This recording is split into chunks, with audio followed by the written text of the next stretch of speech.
بسم اللہ الرحمن الرحیم۔ السلام علیکم۔ امید ہے آپ سب خیریت سے ہوں گے۔ آج میں آپ کو ایک خوبصورت سی کہانی سناؤں گی، ایک خوبصورت اور معصوم لڑکی کی جس کا نام تھا گڑیا۔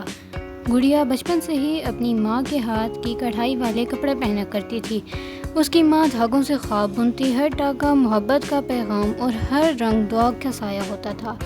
جب بھی گڑیا نیا جوڑا پہنتی تو فخر سے کہتی، یہ میری امی کے ہاتھ کا بنا ہوا ہے۔ گاؤں کی عورتیں حیرت سے دیکھتی، ارے گڑیا تم تو شہزادی لگ رہی ہو، اور وہ مسکرا کر صرف اپنی ماں کی طرف دیکھتی، جیسے کہہ رہی ہو کہ اصل شہزادی تو وہ ہے جو کڑھائی میں اپنی محبت ڈال دیتی ہے۔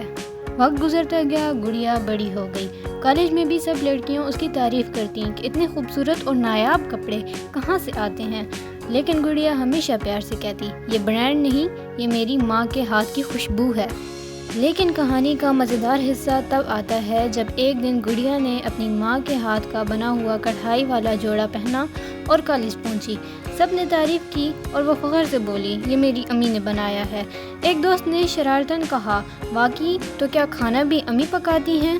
گڑیا نے ہنس کر جواب دیا، ہاں، اور وہی کھانے کے داغ میں اپنے کپڑے پر کڑھائی کی طرح لگا دیتی ہوں۔ پوری کلاس ہنس پڑی، مگر سب کے دل میں گڑیا اور اس کی ماں کی محبت کی وہ خوشبو ہمیشہ کے لیے بس گئی۔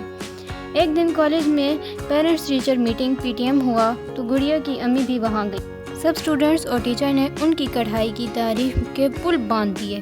امی پہلے تو شرما کر مسکرائیں، پھر مزے سے بولی، بیٹا تعریف سے کچھ نہیں ہوتا، میرا چینل سبسکرائب کرو، پھر پتہ چلے گا اصل سپورٹ کیا ہوتی ہے۔